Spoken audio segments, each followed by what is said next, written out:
Նախ ուզում եմ ազգային ժողովի բոլոր պատգամավորներից շնորհակալություն հայտնել հետաքրքիր քննարկումների համար, որոնց ամբողջ ընթացքում ըստ էության ներկա էի։ Ելույթների ընթացքում բազմաթիվ հարցեր բարձրացվեցին, քննադատություններ հնչեցին, որոնք արժանի են կոնկրետ արձագանքի։ Բայց իմ հատուկ ուշադրությունը գրավեցին եւ հիմնականում պիտի արձագանքեմ այս անգամ միայն այն ելույթներին, որոնցում կամ կամահարանքով, կամ քննադատորեն, կամ որպես համաձայնություն, կամ որպես աջակցություն ասվում էր, թե կառավարությունը կենտրոնացած է կամ իրականացվում է պետության կառուցման կամ կայացման կամ զարգացման քաղաքականություն ու ռազմավարություն։ Անկախ նրանից, թե ինչ տոնայնությամբ կամ ինչ երանգավորվամբ էր դա ասվում, պիտի ընդգծեմ, որ իսկապես պետականության կառուցումը այսօր մեզ համար բացարձակ առաջնահերթություն է։ Բայց ինչ է սա նշանակում, ինչ կարող է սա նշանակել անկախության 34-րդ տարում, միթե անկախությունից 34 տարի անց պետականության կառուցումը դեռ կարող է լինել առաջնահերթություն։ Այո, որովհետև այստեղ խոսքը ոչ միայն ինքնին պետության, այլև նրա էության, նպատակի ու բովանդակության մասին է։ Այս թեմային իրականում անդրադարձել եմ դեռ նախորդ տարվա զեկույցի քննարկման ժամանակ, իրական Հայաստանի և պատմական Հայաստանի մասին իմ ելույթում, բայց ընթացիկ քննարկումն ինձ համար ակնհայտ դարձրեց, որ թեմայի ևս մեկ շերտի անդրադառնալու, ևս մեկ շերտ պարզաբանելու հույժ անհրաժեշտություն կա, և դա կապված է Երրորդ հանրապետության բովանդակային էության հետ։ Խնդիրն այն է, հարգելի ներկաներ, որ 1980-ականների վերջին Հայաստանի անկախության գաղափարը գեներացվել է ոչ թե հանուն անկախության ու պետականության, այլ հանուն Ղարաբաղի խնդրի լուծման։ Այսինքն, մենք անկախ պետություն ստեղծել ենք ոչ թե ավելի լավ կյանքի, այլ Ղարաբաղի հարցի համար։ Քաղաքական իրողություն է սա, ինչը հաստատվում է հետազոտություններով։ 1989 թվականին անկախության գաղափարը գերակշռել է այն բանի արդյունքում, որ Ղարաբաղ կոմիտեն կորցրել է ԽՍՀՄ իրավակարգի շրջանակում Ղարաբաղի հարցը լուծելու հույսը և ինչպես ասել է Ղարաբաղ կոմիտեի առաջնորդներից մեկը, անկախությունը հարկավոր է Ղարաբաղի հարցի լուծման համար։ Իհարկե անկախության հռչակումից ու ձեռքբերումից հետո պետականության կայացման օրակարգը գոյություն է ունեցել միշտ, բայց շուրջ 30 տարի մենք կառուցել ենք պետության մի մոդել, որը հիմնականում և առավելապես նվիրված է եղել Ղարաբաղի հարցի լուծմանը, Ղարաբաղյան շարժմանը և հանուն դրա ամեն ինչ զոհաբերելու տրամաբանությանը։ Սա չեմ ասում որպես քննադատություն, այլ ասում եմ որպես իրողություն, որովհետև մենք բոլորս կամ առնվազն մեծամասնությունը հաշտ ենք եղել այդ մոդելի և նպատակադրման հետ։ Ինքս էլ լիարժեք կերպով հաշտ եմ եղել այդ մոդելի հետ, մինչև այն պահը, երբ որպես Հայաստանի Հանրապետության վարչապետ, փաստերին ու տեղեկություններին հասանելիություն ստանալուն զուգընթաց, կամաց, քայլ, սկզբից աղոտ, ապա և առարկայորեն հասկացել եմ, որ եթե մեզ համար անկախությունը, պետականությունը միջոց են Ղարաբաղի հարցի մեր պատկերացրած լուծման համար, մի շարք արտաքին դերակատարների համար Ղարաբաղի հարցը միջոց է մեր անկախությունը, պետականությունը, զարգացումը, բարեկեցությունը թույլ չտալու, ապա և մեր պետականությանը վերջ դնելու համար։ Այդ վերջնանպատակի իրագործումը մեկնարկած է եղել արդեն 2018 թվականին։ Այդ նպատակի իրագործումը եզրափակիչ փուլ մտավ 2020-ի սեպտեմբերին և գագաթնակետին հասավ 2021 թվականի մայիսին և այդ վերջնանպատակը գործակիցներ ունի նաև Հայաստանում և այդ գործակիցները կարծում են, որ Ղարաբաղի հարցն է կարևոր և ոչ թե անկախությունն ու պետականությունը։ Դաշնակցության այդքան քննարկված 004 շրջաբերականը, հոգևոր հայտնի անձանց այստեղ մեջբերված հարցազրույցները, Հայաստանի նախկին ղեկավարության հայտարարությունները այս ծիրի մեջ են, այս տրամաբանության մեջ։ Այսօր ահա գաղափարական այս դարակազմիկ բախման երկրորդ արարն է տեղի ունենում։ Կառավարող մեծամասնությունը, անձամբ ես, ասում ենք, որ Ղարաբաղյան շարժումը շարունակելու ցանկացած փորձ կործանարար է, որովհետև այն եղել եւ լինելու է գործիք Հայաստանի պետությունը, անկախությունը, ինքնիշխանությունը թույլ չտալու համար։ Մենք սա ցավոք շատ ուշ ենք հասկացել։ Իսկ ընդդիմությունն ըստ էության ասում է, որ Հայաստանի պետականությունը մի նպատակ եւ իմաստ է ունեցել եւ ունի։ Ղարաբաղյան շարժում, Ղարաբաղի հարց, ուրեմն Ղարաբաղյան շարժումը պետք է շարունակել, անկախ նրանից, թե դա ինչ հետևանքներ կունենա։ Բայց ես ոչ միայն համաձայն չեմ այս տեսակետի հետ, այլև մեր կառավարման 7 տարիներին ետ նայելով արձանագրել եմ մի բան, որ հիմա արդեն կարող եմ բարձրաձայնել։ 2018 թվականի ժողովրդական ոչ բռնի Թավշյա հեղափոխությամբ Հայաստանի կառավարման ղեկին հայտնված քաղաքական թիմը դաժան փորձությունների ու հարվածների տարափի ներքո ինտուիցիա եւ արիություն է ցուցաբերել, կարողանալով քայլ առ քայլ, կտոր առերեսվել այն փաստի հետ, որ Ղարաբաղյան շարժումը օբյեկտիվորեն վաղուց ավարտվել է եւ այն շարունակելու մեր հավաքական ջանքը ընդհանրապես օգտագործվում է Հայաստանի առանց այն էլ թուլացած անկախությունն ու պետականությանը վերջ դնելու համար։ Ու այս իրողությանն առերեսվելով կառավարող մեծամասնությունը որդեգրել է մի ռազմավարություն, համաձայն որի Հայաստանի Հանրապետությունը ոչ թե Ղարաբաղի կամ ինչպես ասում են մեկ այլ ազատագրական հարցի լուծման գործիք է, այլ Հայաստանի քաղաքացիների բարեկեցությունը, ազատությունը, երջանկությունը, անվտանգությունը ապահովելու գործիք։ Որ 29743 քառակուսի կիլոմետր տարածքով Հայաստանի Հանրապետությունը ոչ թե ավելի մեծ հայրենիք ունենալու միջոց է, այլ մեր երազանքների հայրենիք պետությունն է եւ մեր վերջնական հանգրվանը որպես ժողովուրդ։ Հարգելի նախագահող, ազգային ժողովի հարգելի պատգամավորներ, կառավարության հարգելի անդամներ, հարգելի ներկաներ, սիրելի ժողովուրդ։ Վերջին 7 տարիներին մենք առաջնորդել ենք Հայաստանի Հանրապետությունը։ Մենք տեսել ենք պարտություն եւ ձախողում, մենք տեսել ենք լաց եւ ատամների կրճտոց։ Մենք տեսել ենք ողբերգություն եւ ցասում։ Բայց մեր հաղթանակն ու ուժը նրանում է, որ մենք առաջնորդել ենք այնտեղ, որտեղ թվում էր անհնար է առաջնորդել, որտեղ սովորաբար առաջնորդություն չի լինում, այլ լինում է քաոս եւ խուճապ, փլուզում եւ կործանում։ Մենք առաջնորդել ենք եւ զուգահեռ իրական պետություն, իրական անկախություն եւ հետեւաբար ազատություն, բարեկեցություն, երջանկություն ունենալու հնարավորություն ենք փնտրել մեր հայրենիք պետության, Հայաստանի Հանրապետության ու նրա ժողովրդի համար եւ ստեղծել ենք այդ հնարավորությունը եւ ուզում եմ ասել ստեղծել ենք այդ հնարավորությունը արդեն այսօր սա կարող եմ ասել բարձր եւ վստահ մենք մեր պատմության գագաթնակետին կուլմինացիային ենք հասել եւ մեր հազարամյա պատմության մեջ մեր պետության հարատեվությունն ապահովելու այսպիսի շանս երբեք չենք ունեցել իսկ բոլոր ռիսկերը որ գոյություն ունեն այսօր գոյություն են ունեցել միշտ բայց ռիսկերը եղել են շարունակական որովհետև չենք տեսել եւ հետեւաբար չենք օգտագործել այդ ռիսկերը կառավարելու եւ չեզոքացնելու հնարավորությունը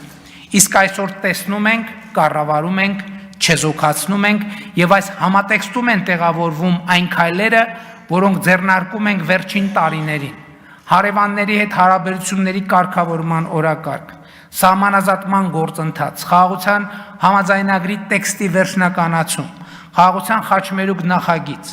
այս բոլորը քայլեր են որոնք պետությունը եւ նրանում ազատ անվտանգ եւ բարեկեցիկ ապրելու քաղաքացու հնարավորությունը դնում են ամենակենտրոնում ամենից բարձր եւ առաջնահերթ ու սա է մեր ռազմավարությունը ու սա մեր հարգանքի մեծագույն տուրքն է մեր բոլոր նահատակներին Հարգելի ներկաներ, սիրելի ժողովուրդ, այս մտածումների համախումբն է իրական Հայաստանի գաղափարախոսությունը, որի գործնական նպատակը Հայաստանի Հանրապետության հարատևությունը ապահովող կիրառելի հայեցակարգի ձևակերպումն է եւ այդ հայեցակարգը այդ բանաձևը ձևակերպվում է, եթե չասենք ձևակերպված է։ Այսօր Հայաստանում սկսվել է հեղափոխություն, որը եթե ոչ առավել, առնվազն նույնքան կարևոր է, որքան 2018 թվականի ժողովրդական ոչ բռնի Թավշյա հեղափոխությունը, եւ այդ հեղափոխությունն էլ է ավարտվելու ժողովրդական հաղթանակով։ Տեղի է ունենում իրական Հայաստանի սոցիալ-հոգեբանական հեղափոխությունը։ Այդ հեղափոխության առանցքային արձանագրումն այն է, որ վերջին մի քանի հարյուրամյակներում առաջին անգամ միջազգայինորեն ճանաչված մեր պետությունը եւ մեր հայրենիքը նույնական են, մեր հայրենիքը Հայաստանն է։ Պետությունը, որում ապրում ենք, նույնպես Հայաստանն է։ Ընդդիմությունը այդպես էլ չի ընդունում սա, չի հասկանում, թե ինչ է նշանակում հայրենիքը պետությունն է կարգախոսը եւ ինչ բացատրություն ունի։ Իսկ բացատրությունն այն է, որ վերջին առնվազն 6 դարում մենք ապրել ենք մի իրավիճակում, երբ մեր հայրենիքը եղել է Հայաստանը, իսկ պետությունը Պարսկաստանը։ Հայրենիքը եղել է Հայաստանը, պետությունը Օսմանյան կայսրությունը։ Հայրենիքը Հայաստանը, պետությունը ռուսական կայսրությունը։ Հայրենիքը Հայաստանը, պետությունը Խորհրդային Միությունը։ Եվ ինչպես պարզ թվարկումը ցույց է տալիս, պետությունը հիմնականում ատելի է եղել մեզ համար, իսկ հայրենիքը սիրելի ու խեղճ ու կրակ։ Ու այս սոցիալ հոգեբանությունը մեզ համար դարձել է ձեռքբերովի ռեֆլեքս, ատելություն պետության եւ նրա ատրիբուտների ու կառուցակարգերի նկատմամբ, հուսահատ եւ անկանոն սեր հայրենիքի նկատմամբ։ Սա է պատճառը, որ ընդդիմությունը հուսահատ աղաղակում է. ժողովուրդ, հասեք, սրանք բյուջե են լցնում, որովհետեւ բյուջեն եւ հարկը պետական ու պետության ատրիբուտ են եւ հետեւաբար ենթագետակցորեն կամ ձեռքբերովի ռեֆլեքսի համաձայն ատելի։ Նրանք չեն ուզում, որ այստեղ պետություն լինի։ Նրանք ուզում են, որ այստեղ լինի հայրենիք, որովհետև հայրենիքը պետական սահման չունի, իսկ պետությունը ունի։ Հայրենիքը քրեական եւ քաղաքացիական օրենսգիրք չունի, իսկ պետությունը ունի։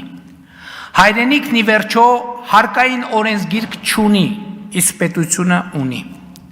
Հայրենիքը քաղաքացիություն ու քաղաքացիական պատասխանատվություն չունի, իսկ պետությունը ունի։ Եվ այսօր ոչ թե մեր կառավարության, այլ պետության նկատմամբ ռելիկտային ատելությունն է դրսևորվում ընդդիմության խոսույթում, որովհետև իրական Հայաստանի հեղափոխությունն ասում է. հայրենիքը պետությունն է, սիրում ես հայրենիքդ, ուժեղացրու պետությունը։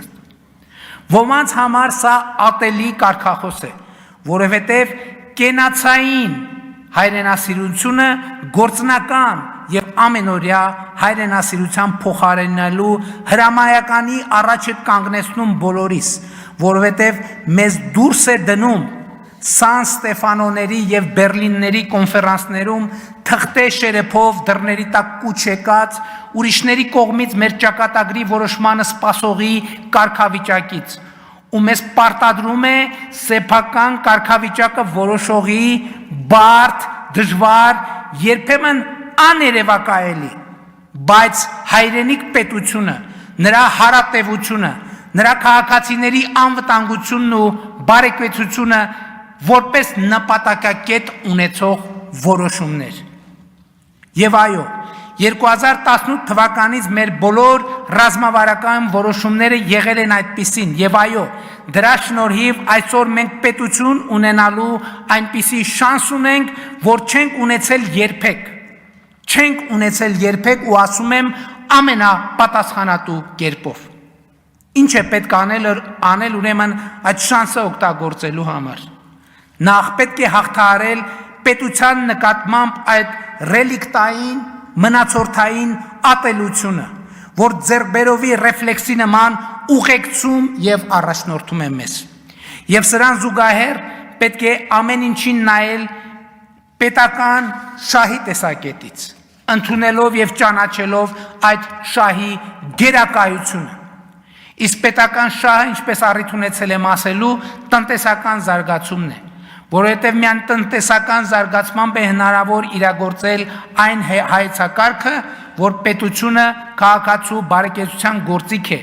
այն ըմբռնմամբ, որ բարեկեցության մեջ մտնում են կենցաղային ապահովությունը, առողջությունը, ազատությունը, արդարությունը, անվտանգությունը։ Միայն տնտեսական զարգացման միջոցով է հնարավոր ապահովել կենցաղային ապահովություն, առողջություն, ազատություն, արդարություն, անվտանգություն։ Իսկ տնտեսական զարգացման համար հարկավոր է խաղաղություն եւ օրինականություն։ Իսկ այս ամենը ապահովելու համար հարկավոր է կրթություն եւ աշխատանք։ Աշխատանք եւ կրթություն։ Սա է ողջ բանաձևը։ Նոր հայացքով, նոր աչքերով մեր տարածաշրջանին ու աշխարհին նայելը, այո, կրթական process է։ Ու տարածաշրջանում ինքներս մեզ նոր հայացքով եւ նոր աչքերով նայելը նույնպես կրթական process է, որովհետեւ տարածաշրջանը, որտեղ կա Հայաստան հայրենիք մի բան է, իսկ տարածաշրջանը, որտեղ կա Հայաստան պետություն, հայրենիք պետություն, Հայաստանի Հանրապետություն, բոլորովին ուրիշ բան է։ Եվ այս դիտանկյունը չափազանց հետաքրքիր նրբություններ է բացահայտում։ Ներհայաստանյան դիսկուրսի մի հսկայական մասը լրացվում է նրանով, թե ինչ են ասում ուրիշները, ինչ են ասում այլ մայրաքաղաքներում։ Այստեղ խնդրեմը ոչ միայն այն է, որ հայաստանյան քաղաքական եւ հանրային որոշ դերակատարներ հաճախ այդպիսով դառնում են օտար ասելիքների քարոզչական գործակալներ, այլև այն, որ դուրս է թողնվում ամենակարևոր հարցը, ամենակարևորներից ամենակարևորը, իսկ ինչ ենք ասում մենք, ինչ ենք ասում մենք։ Սա հաճախ չի էլ կարևորվում, եւ սա Սան Ստեֆանոյի եւ Բերլինի ռելիկտային մտածողությունն է, համաձայն որի մենք կամ ասելիք չունենք, կամ մեր ասելիքը կարևոր չէ։ Մինչդեռ մեր ճակատագրի համար ամենակարևորը մեր ասելիքն է, որովհետև մեր ասելիքն է մեր ճակատագիրը կառավարելու առաջնային գործիքը։ Իսկ մենք ասում ենք. Հայաստան-Ադրբեջան նոր սրացում եւ նոր պատերազմ չի լինելու, լինելու է խաղաղություն։ Ինչու եւ ինչպես։ Հայաստանն ու Ադրբեջանը ճանաչել են միմյանց տարածքային ամբողջականությունը, ինքնիշխանությունը, միջազգայինորեն ճանաչված սահմանների անխախտելիությունը, ուժի եւ ուժի սպառնալիքի կիրառման անթույլատրելիությունը։ Ընդ որում սա ոչ միայն քաղաքական, այլև իրավական մակարդակում, որովհետև Հայաստանի Հանրապետության եւ Ադրբեջանի Հանրապետության միջև պետական սահմանի սահմանազատման եւ սահմանային անվտանգության հարցերով հանձնաժողովի եւ Ադրբեջանի Հանրապետության եւ Հայաստանի Հանրապետության միջև պետական սահմանի սահմանազատման պետական հանձնաժողովի համատեղ գործունեության կանոնակարգը այլևս երկու երկրներում բարձրագույն իրավաբանական ուժ ունեցող փաստաթուղթ է եւ այդ փաստաթղթում Ալմա Աթայի հռչակագիրը որպես սահմանազատման բազային սկզբունք ընդունելով թե Հայաստանը, թե Ադրբեջանը Ալմա Աթայի հռչակագիրը ըստ էության դարձրել են ընդհանրապես հարաբերությունների կարգավորման բազային սկզբունք։ Իսկ այդ հռչակագրում խորհրդային հանրապետությունների սահմանների անխախտելիությունը, միմյանց տարածքային ամբողջականության ճանաչումը, ներքին գործերին չմիջամտելը, ուժի եւ ուժի սպառնալիքի չկիրառումն են բազային սկզբունքներ։ Եվ ուրեմն Հայաստանում ու Ադրբեջանում գործող բոլոր ուժերին կրկին կոչ եմ անում լինել ծայրահեղ պատասխանատու, չանել հայտարարություններ, որոնք ուղղակի կամ անուղղակի հակասում են այս տրամաբանությանը, կասկածի տակ չդնել այս տրամաբանությունը եւ հայտարարում եմ պաշտոնապես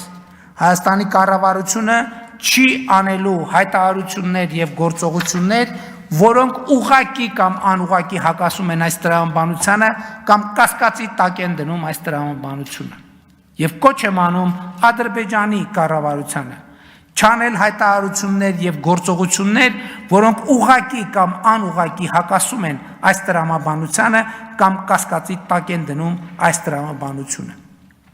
Հայաստանը եւ Ադրբեջանը միմյանց միջև խաղաղության եւ միջպետական հարաբերությունների հաստատման մասին համաձայնագրի նախագիծը համաձայնացրել են, նախագծի համաձայնեցման շուրջ բանակցությունները ավարտել եւ ինչպես ցույց տվեցի ապրիլի 15-ի իմ զեկույցում, համաձայնագրի ստորագրման համար որևէ խոչընդոտ չկա։ Համաձայնագրի տեքստը համաձայնեցված է։ Մոռացեք Հայաստան-Ադրբեջան էսկալացիայի եւ պատերազմի մասին։ Հարավային Կովկասի պատմության նորեջը պիտի բացենք միասին եւ մենք պատրաստ ենք միաժամանակ ստորագրել խաղաղության համաձայնագիրը եւ Մինսկի խմբի կառույցները լուծարելու մասին Հայաստան-Ադրբեջան համատեղ դիմումը ԵԱՀԿ-ին։ Ասեմ նաեւ, որ տարածքային ամբողջականության, սահմանների անխախտելիության, միմյանց ներքին գործերին չմիջամտելու, ուժի եւ ուժի սպառնալիքի չկիրառման սկզբունքները ընկրած են նաեւ մեր մյուս հարևանների հետ մեր հարաբերությունների մասին մեր պատկերացումների հիմքում։ Բայց ուզում եմ բոլորիդ ուշադրությունը հրավիրել այն փաստի վրա, որ միայն ու միայն մեր հարևանների տարածքային ամբողջականությունը, ինքնիշխանությունը, սահմանների անխախտելիությունը ճանաչելով է, որ մենք ինքներս կճանաչենք Հայաստանի Հանրապետության տարածքային ամբողջականությունը, ինքնիշխանությունը, սահմանների անխախտելիությունը եւ սա է պետության ու ապապետության դիտանկյունների միջև տարբերությունը եւ սա է այն փոփոխությունը, այն կրթությունը, այն վերափոխումը,